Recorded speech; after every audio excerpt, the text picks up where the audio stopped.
Hello and welcome to the Council of Moms. I'm your host, Lisa Valentine Clark, and I am a mother and host of this podcast, but man, we're all on the Council of Moms. I also feel like when we say like, oh, I'm a mother, that sometimes we say it with reverence. Here on the Council of Moms, we say it in all the ways. We mean it all the ways. We're not trying to put up a facade. We're just trying to help each other out because the Council of Moms is a safe place for everyone. The Council of Moms is a place for everyone. The Council of Moms, as always, is made with real moms.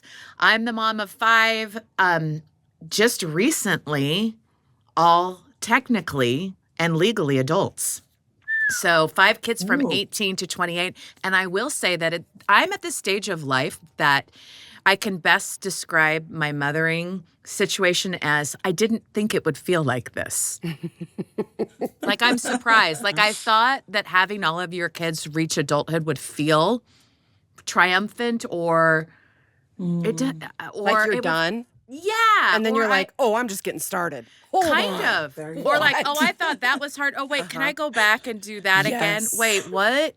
And so it just doesn't feel like, yes, I've raised children. It's like, no. Was I there? Did I? I mean, I was there. I did all the things, but like, it just feels like it's slipping through. That's a lot of information to start off our episode. But as always, you're getting real-time mothering perspective. But I'm not the only mom on this council. We've got 3 other amazing moms. I'll let them introduce themselves. Hi, I'm Julie Suazo. I'm the mom to 5 and the mother to many that probably are very upset about that. I have kids ranging from 17 down to 3 years old, so I'm stuck in for the long haul. You're in the trenches. Aloha, everyone. I'm G. I am also in the what phase? Thank you.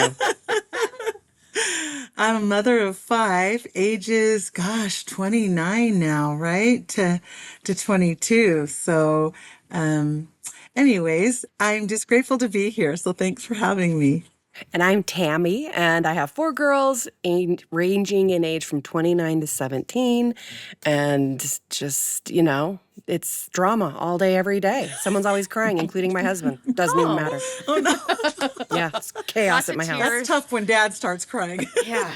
You can't blame him. Gotta have Kleenex nearby. Yes. Well, we are glad for your time, your wisdom, your sense of humor, as always. We have a question from a listener, and I'm going to dive into it. Hi, moms.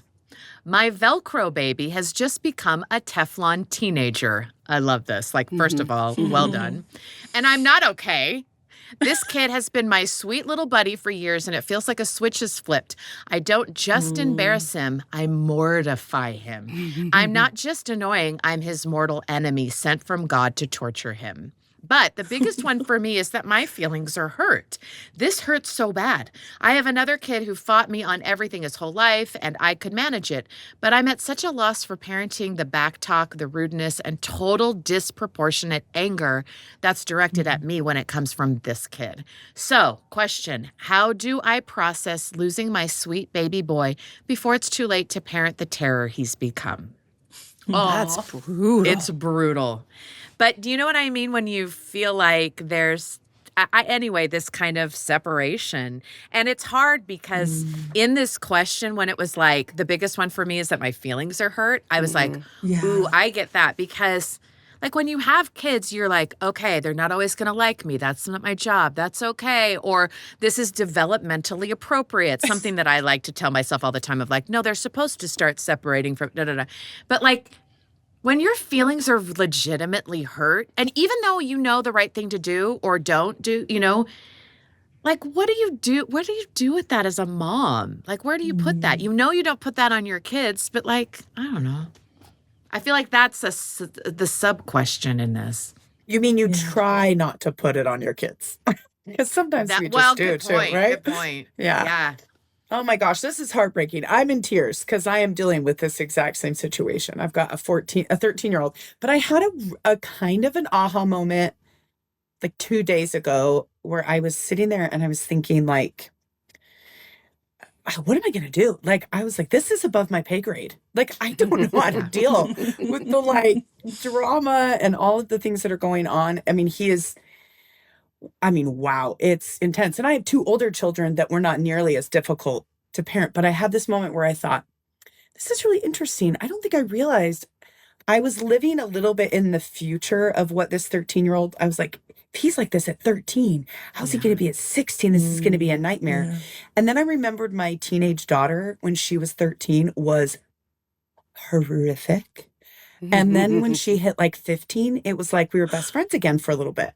And I was like, okay, like I'm going to cross my fingers and pray that this is a moment, that like that it's not going to be forever, and that we're dealing with some hormones that are brand new and they're big for him, and he's not like fully understanding it. And like I could have some empathy for like what he's probably dealing with in a lot of other ways. And it might just take a breath in your room by yourself to be like, I can't like right now at this moment, but like empathy for what he's going through. And then a little bit of like a silent prayer of like, this can't last forever. Like there's going to be a breath. Cause it was funny. Yeah, a little bit of perspective. Yeah. My oldest one was like really tough when it wasn't tough at all when he was like 13, 14. He was like a gem. You're like, he still holds my hand when we go to a movie. And like, it's so sweet.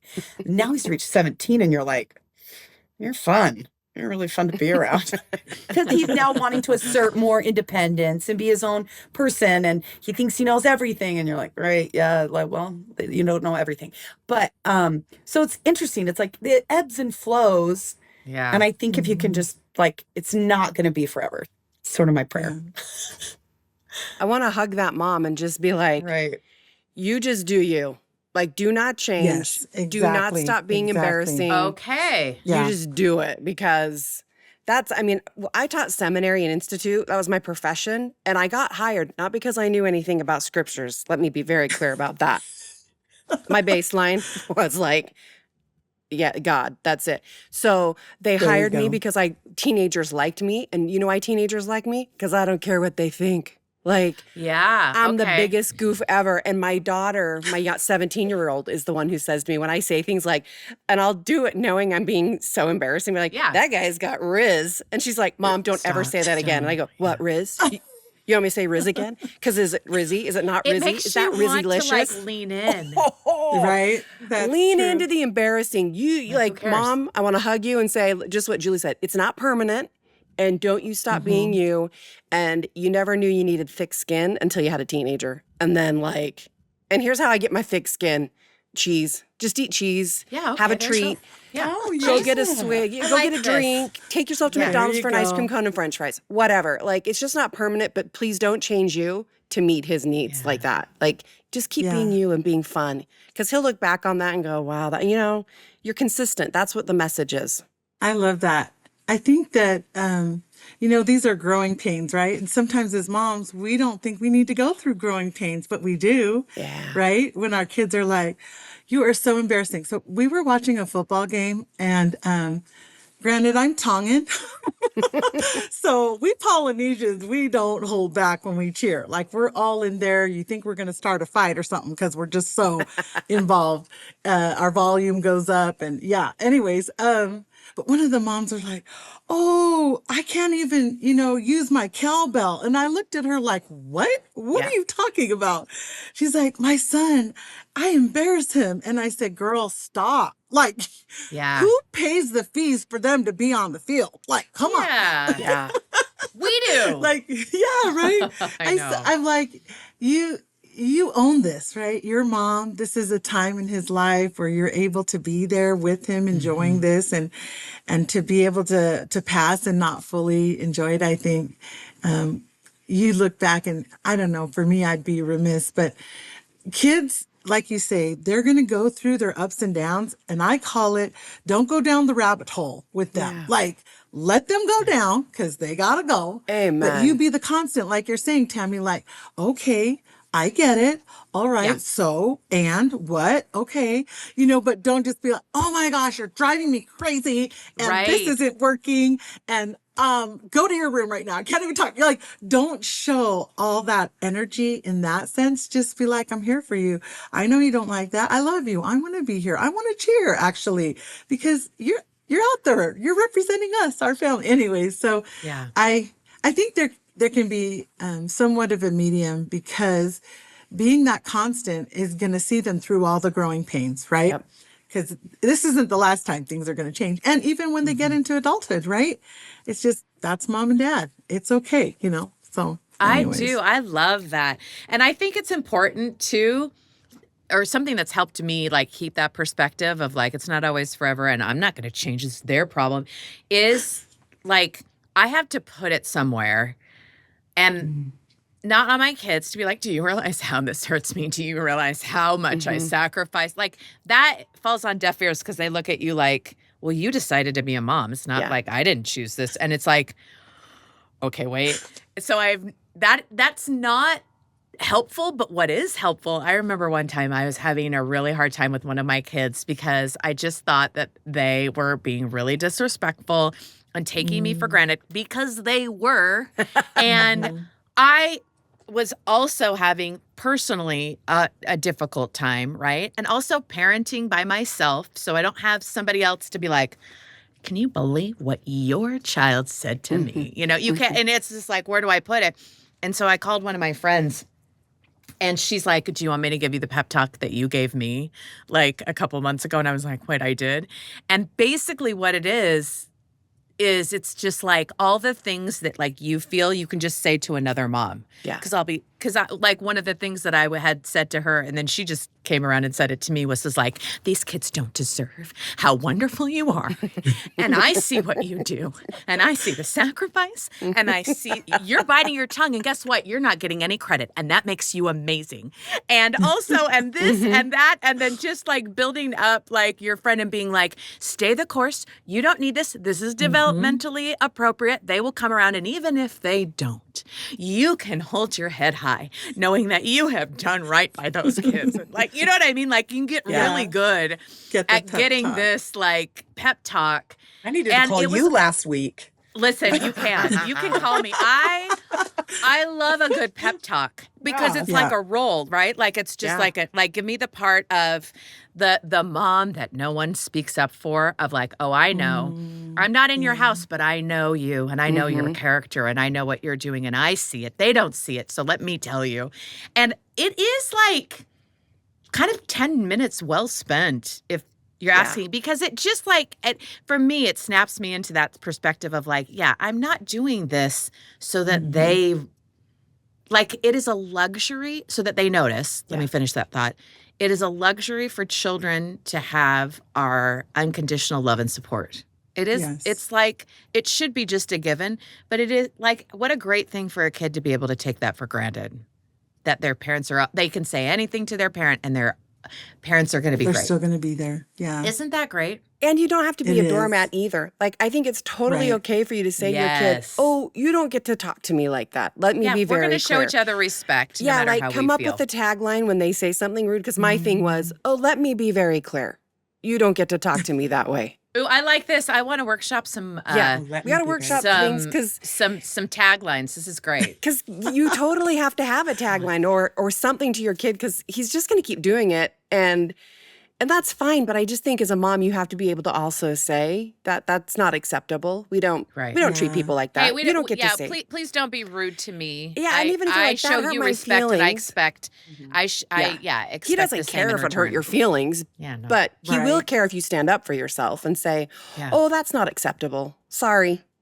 Yeah. Or let's try and let's use different words for what you're expressing right now. It's just like, I think as a mom, we have to really love ourselves enough to give ourselves boundaries too, and just be like, I think that sends a stronger message also to our kids, like, oh, because they're going to be parents someday, and they need to remember, oh yeah, my mom wouldn't let me talk to her like that. Yeah, what's the tipping point for you guys? I think that respect is a huge thing in our family, in our culture, generally speaking. Like you just don't do that. There's a threshold for your relationship with your parents, with your elders, even as siblings, a brother to a sister. And so I think when you bring in that sensitivity, and I really like how you say, we don't talk like that. We Yeah. don't do that. Like that's not acceptable in our house. It kind of unifies you in a place where you want to be on the other side and just kind of battle one to one. But I think that when you lose respect for each other, then it can be, what do you call that? Almost like the gateway for other things to just fall apart, Sure. Yeah. you know? And I feel like sometimes as moms, we wait for permission to be respected and we shouldn't. And Oh, I love honestly, that. in my That's mind, really when I wise. think when I think of the kids, they're only part of your life as a mom. You need to be validated in other areas because I think when the kids see you doing well in other spaces, they're like, oh, dang, that's my mom. Like, I went back to school with kids and it was like, dang, mom's studying. Like, that's mom. Or I ran a marathon after having kids. It's like, dang, that's my mom. You know, Yeah. like, I feel like you got to model what mothers do. And we're not just there to pick up your socks and to make you dinner and to kiss you goodnight.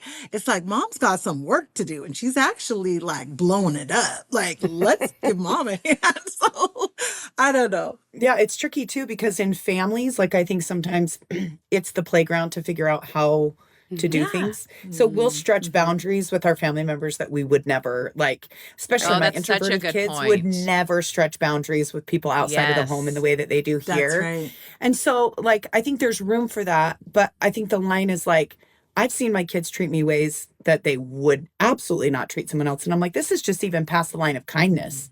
Like you're not even being kind. And like I see you with your side eye. Like your side eye to my comment that I made, and you're like, I'll see your "Did you side see eye and I'll Mom?" raise you up. Yeah. Oh, no, you And she's did on- not. I'll raise you up. Yeah. No. I'll raise you Put up. that finger up. You have no privileges today. Yeah. Yeah. Yeah. So I think it's good. And I think sometimes I even speak to that. I'm like, you guys, like we were given this family as training ground on how we are going to act as people. And when you show up with this level of like disrespect with the people, like you're lucky because we're going to forgive you because we're family. And that's kind of why it's great. But at the same time, like you're learning how to treat your future family. Like those Yeah. boundaries, like these are very important things to learn inside the home, not just out into the world. I'm cool with all my friends. I'm super great. And I'm pretty nice to these people. But then you come home and you're like curt and rude and disrespectful and like not grateful. So I think it's like, are they treating you a way that like you'd be cool with them treating people outside of your home? Which, by the way, sometimes mine are not. I know. Well, I think let's be that's good real. to point out to them, though, too, because I'm like, you're not going to agree with me on everything. You're not going to agree with anybody on everything. Right. But people don't listen to your argument. They don't listen to your point of view. They immediately, when they're angry, when you're are you trying to have a conversation or are you trying to hurt somebody? Like you getting them to think Yeah. about their Yeah. intent and to model the correct way to have an exchange, even when you don't, is a huge thing that like our whole society could really benefit from, of people going out into the world knowing how to do that correctly and kindly and And clearly. that hopefully we'll get better at because sometimes it's hard to model it correctly. Yes, it is. It's hard. And I also think one way to diffuse it is ask the question, what's really going on here? Like, Good you know, point. they're acting a certain way, Yeah. but you know it's not about that. You know, Right. it's Yeah. like you kind of have to. I remember hearing Michelle Obama say, when we're at home, you can go low, but when we're out, we go high. It's like, you got to be real with your kids at home so that they can kind of model that outside the home. But also, another thing that's important too is that you got to teach your kids to protect that house. Like, if you're going to allow your kids to disrespect you in that house, then you're allowing behavior to step into your house that we don't do that here. Like, my husband is so funny because I remember my brother, he had like these two friends having an argument outside on the front lawn. And they were just like saying words and like ready to fist fight. And my husband went out there and said, "Hey, take that out of here. Like, we don't do that here." Oh, You know? yeah. And so I feel like you kind of have to say to your kids, like, this is not the behavior we expect of you. And you need to understand that we don't bring that in the house.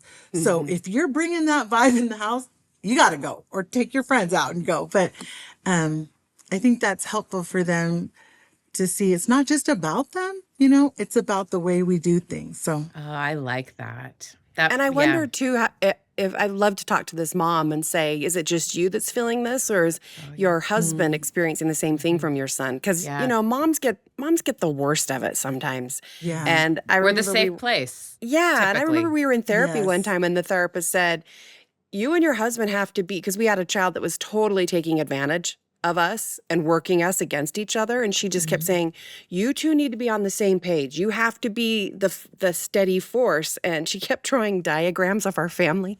And she'd say, "Here's what it looks like now. Husband, kid, you." And I'm like, no, we're totally, we're unified. We are unified. And she's like, "Are you?" Because it's not really Wow. working that way. And like, I remember how long it took us to be a unified front where whatever you say to moms, you're like, I feel it too. It's coming to me. And so that's just part of being married. And that's really hard. You don't get training for that as a couple, how to be unified. In fact, sometimes I'll even find myself where maybe some of the emotions are geared towards my husband and not me. And I'm like, la, la, la. Yeah. I'm not the bad guy, you know? Right. I don't want to be unified. Let him take it. Yeah, exactly. And I have to come in and be like, we do not, no, I'm with your dad, even though maybe I'm not, That's but I right. have to be no matter what. And so that's might be a conversation worth having is, Oh, I that's like tough. when you show the hands like you did, that visually helps you understand, like, are you really there? Because sometimes, like you say, when you're not respecting your husband and the kids aren't there with you and that relationship they see is not right there, that really can put a wedge in respect. They will in the I'm play home. only you. like kids Yes. can see the crack in anything in your They're like, self-esteem, oh, in your yeah. relationships, in your sensitive. They can Yeah. locate it. And one of the hard parts about motherhood is that your kids know you and they see That's you right. and they see That's things right. that you don't want them to see, Yep. or that you think that they don't, but That they they don't do. see, but they do. But they do. But then years later, you see them do an impression of you, and you're like, "Oh, that's scarily accurate." And how did you Oh, know that's all that? actually my Oh, mother, not me. Yeah, like I'm the funny lady. Everywhere I show up, I'm the funny lady. And my 15-year-old daughter saw a picture of Yep. me from when I was little, and she goes, "Oh, did you used to be like really fun?" And I was like, How dare "I'm extremely she? fun. If you were with my friends, you Yes, just get some right. of the bad side of me because you don't do things you're supposed to do, and I'm extremely fun." You're like, But I'm she the knew funny like one. that was a thing. Yeah, I'm like, bro, I have good hair. I'm really fun. don't shame me on my I hair. Don't have shame good me on hair. my fun. That's Like awesome. there's some things you Absolutely. just can't cross. And she knew it though. She knew it. Like I was like, She knew it. why don't we go out on the town and I'll show you how fun. This does bring up a good point, though, because I think sometimes, okay, this question that we're talking about, it can be like, oh, yeah, they're going through something, like G said, like, what's really going on? Or like Tammy said, like, this could be an underlining respect thing that you got to, like, take a step back. But Julie brings up a good point that sometimes it's let me test the boundary here. And sometimes, and I think timing is everything, as you know, sometimes a little humor can diffuse the situation where you're like, which is an easier way than putting up your finger and going, no. Humor can be used in moments like this to be like, don't this is unacceptable behavior. Don't try me. Just kind of like mirroring them. Sometimes this happens like where I can mirror their behavior, like say it just like they said it, just to be like, do you need a minute? Instead of saying, do you want to try that again? Or do you want to say that again? I'll be like, moo, and say it like, and then they're like, okay, yeah, I heard that. Okay, yeah, just a second. That's good. That's good. You know, not just making have to fun of them, but just like Or using how humor. but how ridiculous like we look now dancing. So I'll be like, I'm having a bad day and I don't want to talk to my mom with respect. Is that how you do it? Like, yeah. Yes. Oh, I see it. It's tough for you today, huh? And he's like, shut up, Mom. Like, that's funny. I find like, and if you sing things, like no Yes. one is like, if you sing something, like then it breaks up the momentum of like you matching each other's emotions, and just Right. it just sometimes it diffuses something that you want to say, you know. Like they're like, what is happening? Feeling sad But- when there's not enough throws them friends. off. Somebody's having a bad day, and they're like, That's okay, really stop. important because I remember one of the things we learned in therapy. So I married a widower, so I got instant family, and I had never been married before. So we did a lot, still doing therapy. But I remember early on when I had these little girls, the therapist said to me, one of the most important things. So everybody write this down because for you it's free. For me it was a $20 copay. Yeah. She said, Still good don't. One of the things you want to remember with girls, and I think boys too, never meet emotion with emotion. And I was like, oh, okay. I know. I look yeah. around like, you talking to me? Wow. Yeah. Because when she would come at me, I'm coming back with and so I had to learn to be like, Right. sing like just you did. I had to sing it out, or in my mind sing a song and be like, I know you hate me and you always will because you just said that 5 times as you walked to your bedroom for timeout. Oh, I had to just like, Yeah. I love the sing. Yeah. I wish I would have danced. I would have done it with a lot of emotion though, so maybe it's probably not good. For those of you who are not master. used to interpretive dance, just a simple box step can do. I do little step recommend touch. jazz hands. Step touch. Jazz hands are underused, but Yes. then I and love sometimes that. I have like sashayed or done a grapevine with jazz hands to exit a room when I needed to have a minute. Thank you and get You don't have to Okay. just dramatically leave a room. You can leave a room to catch your breath in many different ways. Oh, You that can. is My hilarious. favorite is a little tip of my imaginary hat. You A bet. ta-da. Good night. You guys are so sweet. All of Like, this with is my- for free. With my son, I think the worst thing I did was, he was one of those. It's like, Mom, don't talk to me. I'm at my game. Like, leave me alone. Like that sort of thing.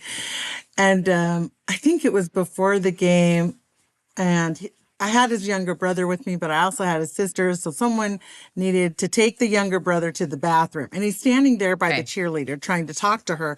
And I'm like, son, can you take your brother to the bathroom? And he's like, oh my gosh, you just did not say that, Mom. And I'm like, he needs to go right now. He was just like mortified. This poor kid was looking over at the girl like, I gotta go. Like, my mom is just, anyways. So That's funny though. But see, sometimes being real is just like, well, Yeah. there you go, guys. but they've got a good story too. At the end of the day, when I think, oh, did I really embarrass them? Like, was this really hard for them? I think they're going to have a great story to tell their friends later. Like, if you lean into that too a little bit of like, oh yeah, that I am the character in the side character in their main story. Okay. That's right. Sure. Great. You I'm know? gonna need more of Julie though. I'd like to see another dance and song talking to your kids. Yes, 'cause please. Yeah. That If you're listening on Spotify or wherever you get your audio, podcast, hop on over to YouTube because you can see the full video of Council of Moms. A lot of dance See the moves. whole dance. The whole thing. Oh, I love that. Don't just listen. love it. We're animated. Well, and the process of losing your sweet boy before see it's you. too late to parent the terror he's become is a hard question. And I think we've given a lot of like just different perspectives on what it is, because the idea that you've really lost your sweet boy, that he's never going to be that way again and always be a terror, is maybe a false assumption. Maybe just allow for the possibility. And to know what your job really is as a mom and making sure that you have support in it, I think is the most important thing. I don't know. Would you Well guys agree, said. or would Hear, you hear. add Yep. add something to that? Of No, like that was here. How about a little, and if you need a pep talk, hop on over to the Council of Moms, because that's what we do. Let's do the You Vine need walkout. some validation. Yeah, you're not going to get validation from your kids, but you'll get it here. Oh, yeah. You're welcome. You're doing Anytime. great. Keep I it up. love We it. like you. Keep embarrassing your kids. Yeah, do There it. you go. Embrace it. They love it Yes. deep inside. Embrace it. Whether they'll say it or not. Thank you for listening. And if you love listening to the Council of Moms, please subscribe and send this episode to somebody who needs it, somebody who needs a pep talk, because they'll get it. And if you like this, don't only subscribe, but, send it out. We are trying to create a lot of councils of moms all over and encouraging people to. Wherever you're listening, maybe over at YouTube, maybe over at Spotify, you can listen to the Council of Moms wherever you get your podcasts. The Council of Moms is a production of BYU Radio, and you can send us your questions anytime. We read every single one. DM us on Instagram, leave a comment on YouTube. We will hear it. As always, thank you so much for our council today. And the Council of Moms is made with real moms. Yay. Yay.